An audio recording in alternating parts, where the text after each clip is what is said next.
The UN has expressed fears of a full-scale war as the deadly conflict between Israeli forces and Palestinians continues for a third day. Israel's Prime Minister Benjamin Netanyahu warned Palestinian militants that this was just the beginning, threatening to strike with blows they haven't dreamed of. Tonight, President Biden said he had spoken to Mr. Netanyahu and said he hoped the violence would end sooner rather than later. At least 65 Palestinians, including 15 children, and 6 Israelis are reported to have been killed since Monday. In the past few days, Palestinian militants have fired a mass barrage of rockets into Israel, including on Tel Aviv. And Israel has carried out a heavy bombardment of Gaza, launching hundreds of airstrikes. Tensions have been growing in Jerusalem, partly fueled by a long-running threat to evict Palestinians from their homes in East Jerusalem. It all came to a head on Friday at Al-Aqsa Mosque. The site where it stands is highly sensitive, sacred for both Muslims and Jews. Israeli police used CS gas and stun grenades at the mosque, and Palestinian youths threw rocks at them. Here's our Middle East correspondent, Tom Bateman.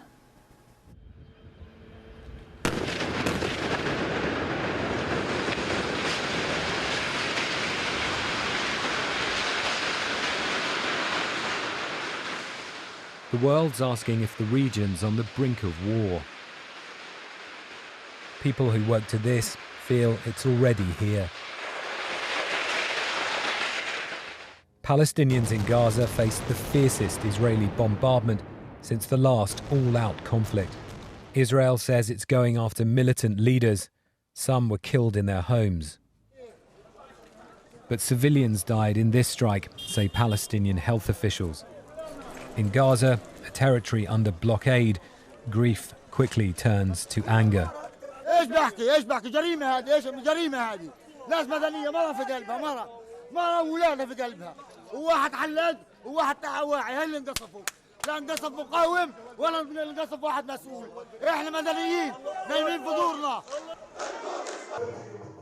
Dozens have died here since the violence erupted on Monday, and they're still counting their dead. Rocket fire from Gaza has continued deep into Israel. And the sirens are near non-stop in towns close by.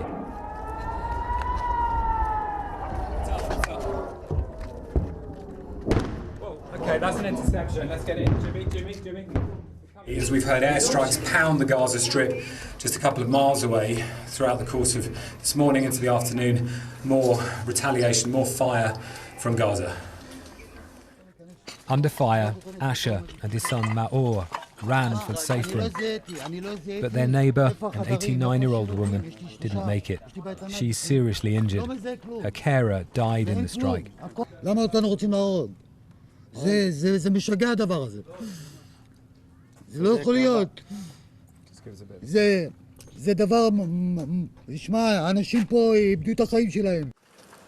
There are growing international calls for restraint. But for now, it seems that no one here is listening.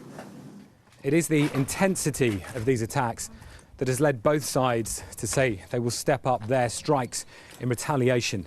A descent into much further violence seems inevitable. More rockets are shot down in Israel's skies. Tonight, in a mixed Jewish-Arab town, I saw how fear and chaos is spreading.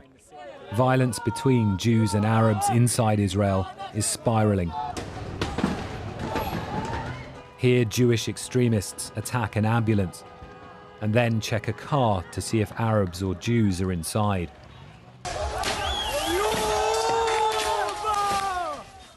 Along the coast, a popular Arab restaurant comes under attack.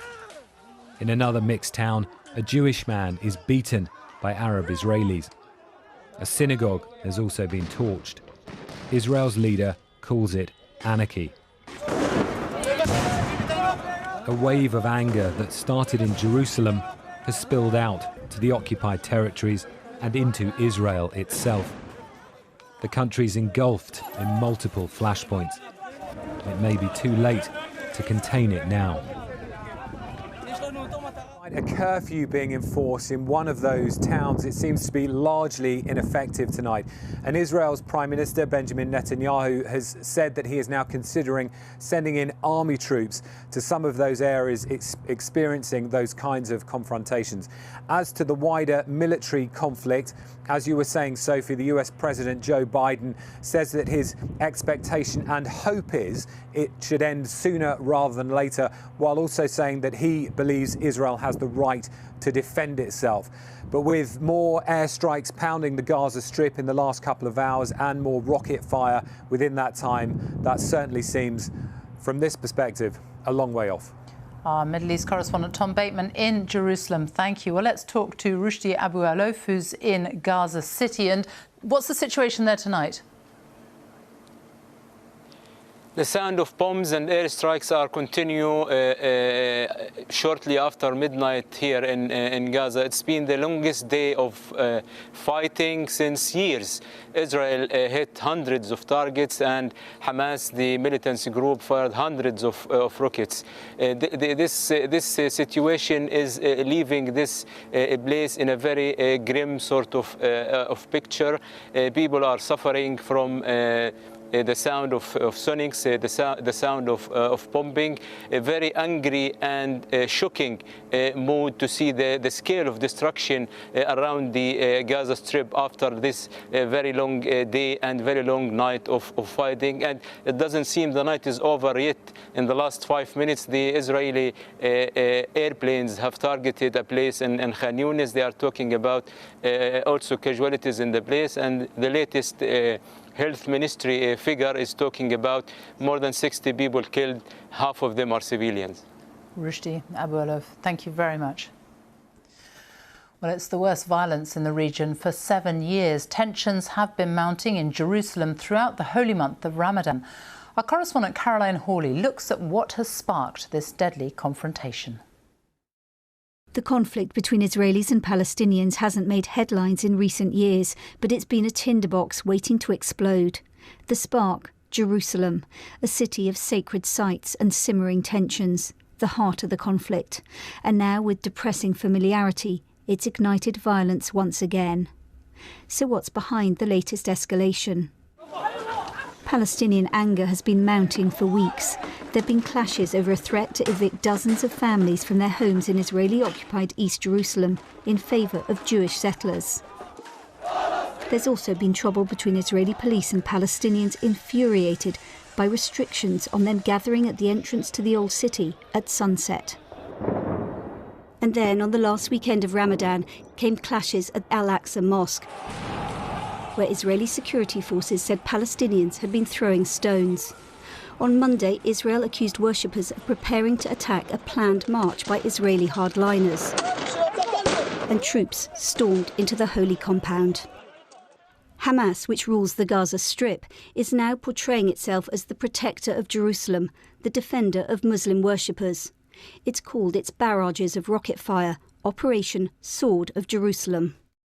So why does Jerusalem matter so much? The importance of Jerusalem is perhaps the one thing that the two sides can actually agree on. It has both religious and national significance. The Israelis see it as their eternal, undivided capital, while for the Palestinians, they want it, or at least the eastern part of it, as the capital of their future state.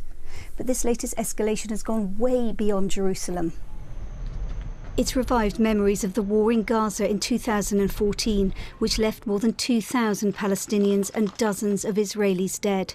That's the last time there was an explosion of violence on this scale. So what's been the international response? One of growing alarm.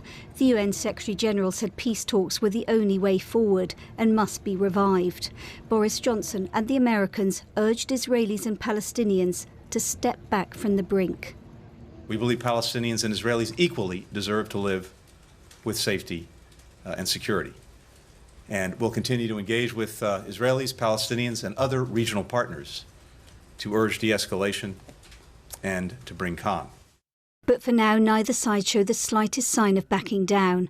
And as so often, it's civilians on both sides paying the price. Caroline Hawley, BBC News.